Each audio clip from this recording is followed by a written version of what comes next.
పుణ్యభూమి ఇది ఖ్యాతి, అనగా భారతదేశమునకు పుణ్యభూమి అనేటువంటి పేరు కలదు. భిన్నత్వంలో ఏకత్వం అనేటువంటి సంస్కృతిని ప్రపంచ దేశాలకు గంటాపదంగా చాటి చెప్పినటువంటి దేశం భారతదేశం. అటువంటి ఈ దేశంలో హిందువులైనటువంటి గ్రంథం భగవద్గీత, ముస్లింలకు పవిత్రమైనటువంటి గ్రంథం, క్రైస్తవులకు పవిత్రమైనటువంటి గ్రంథం బైబిల్. కానీ కులాలకు అతీతంగా, మతాలకు అతీతంగా ఈ దేశంలో ఉన్నటువంటి ప్రతి పౌరుడు కూడా అత్యంత పవిత్రంగా భావించేటువంటి గ్రంథం భారత రాజ్యాంగం. అటువంటి భారత రాజ్యాంగం ద్వారా anomalies in the implementation of tribal rights అనేటువంటి కాన్సెప్ట్ గురించి నా యొక్క భావాలను మీ ముందు వివరిస్తాను. అసలు ముందుగా ట్రైబ్స్ అంటే ఎవరు? ట్రైబ్స్, వీరిని ఆదివాసీలు అని అంటారు. ప్రకృతితో మమేకమై ప్రకృతితోనే ఆధారపడి సమాజానికి దూరంగా ఉండి విభిన్నమైనటువంటి సంస్కృతి సంప్రదాయాలను కలిగి ఉన్నవారే ఈ ఆదివాసీలు. 2011 జనాభా లెక్కల ప్రకారం భారతదేశంలో 10 కోట్ల మంది ఆదివాసీలు నివసిస్తున్నారు. దేశ జనాభా మొత్తంలో 8.6% ఆదివాసీలే ఉన్నారు. మరి ఇటువంటి ఆదివాసీలకి భారత రాజ్యాంగం ద్వారా ఎటువంటి రక్షణ కల్పించబడింది అంటే సామాజిక రక్షణ. ఆర్టికల్ 15(1) పుట్టినటువంటి ప్రాంతం కానీ, కులం, మతం, వర్గం, పుట్టినటువంటి ప్రదేశం ద్వారా చట్టం ఏ వ్యక్తి పట్ల కూడా వివక్ష చూపించకూడదు. ఆర్టికల్ 15(2) పబ్లిక్ ప్రదేశాల్లో వివక్ష చూపించకూడదు. ఆర్థిక రక్షణ ఆర్టికల్ 23 వెట్టి చాకరీ నిషేధించడం. ఆర్టికల్ 24 14 సంవత్సరాల వయసు గల బాలికలను నిర్బంధ ప్రదేశాల్లో పనిచేయడం నిషేధించడం జరిగింది. అట్లాగే ఆర్టికల్ 243D 243D ప్రకారం వారికి రాజకీయ హక్కులు కల్పించాలి. ఆర్టికల్ 16(4) ప్రకారం ఉద్యోగాల్లో ప్రమోషన్. ఆర్టికల్ 21 ప్రకారం స్వేచ్ఛగా జీవించేటువంటి హక్కు.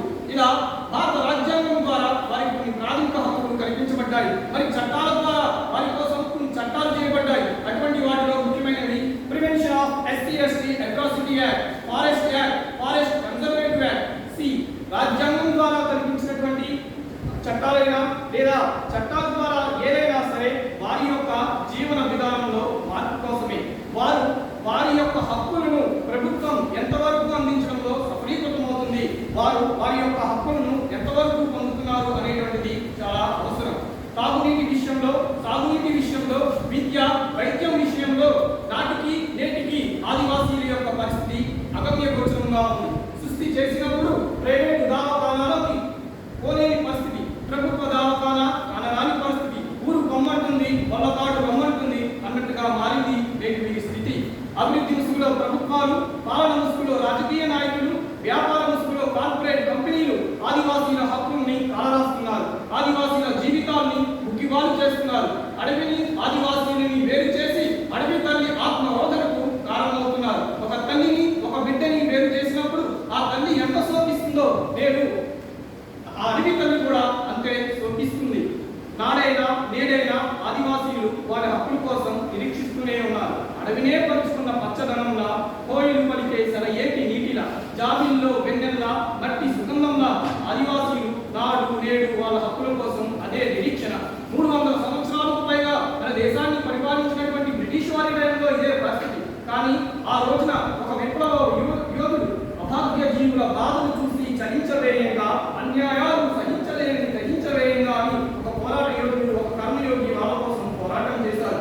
తెల్లవాడి గుండెల్లో నిద్రించిన పౌరుషాన్ని రగిలించిన వాడ, చీకటి మీద వేకువ చందం, ఆకలి కడుపుల ఆత్మనాదం ఆయనే అగ్గివిడుగు అల్లూరి. మరి స్వతంత్ర భారతదేశంలో ఇటువంటి వ్యక్తుల్ని ఆదర్శంగా తీసుకుని గిరిజనుల హక్కులకు ఇంప్లిమెంటేషన్ చేయడంలో విశిష్టమైనటువంటి కృషి చేసినటువంటి వ్యక్తి విడి శర్మ, రిటైర్డ్ IAS అధికారి. తన విధి నిర్వహణలో ఎటువంటి రాజకీయ నాయకుల ప్రలోభాలకు తలపకుండా ప్రభుత్వాలకు ఢీకొట్టి గిరిజనులకు వారి హక్కులను చేర్చవేయడంలో ఆయన సఫలీకృతమయ్యాడు. కాబట్టి నాటి ప్రధానమంత్రులు సైతం విడి శర్మ గారిని సంప్రదించిన తర్వాతే ఆదివాసీలకు సంబంధించినటువంటి కార్యక్రమాలు రూపొందించారు. విడి శర్మ గారైనా సరే, అల్లూరి సీతారామరాజు గారైనా సరే అడవిని ప్రేమించారు, ఆదివాసీని ప్రేమించారు. కాబట్టి వారు ఆదివాసీలకి ఆత్మబంధువుగా నిలిచారు. కాబట్టి వీరిద్దరూ కూడా చరిత్ర గతి వీరు, నూతన కళల జగతి వీరు. కాబట్టి నేటి యువతరం వీరిని పూర్తిగా తీసుకోవాలి. ప్రతి ఆదివాసీ వ్యక్తుల్ని ప్రేమించాలి, అడవులను రక్షించాలి, ఆదివాసీల సంస్కృతిని గౌరవించాలి, ఆదివాసీల ఆత్మ గౌరవం కోసం పోరాడాలి.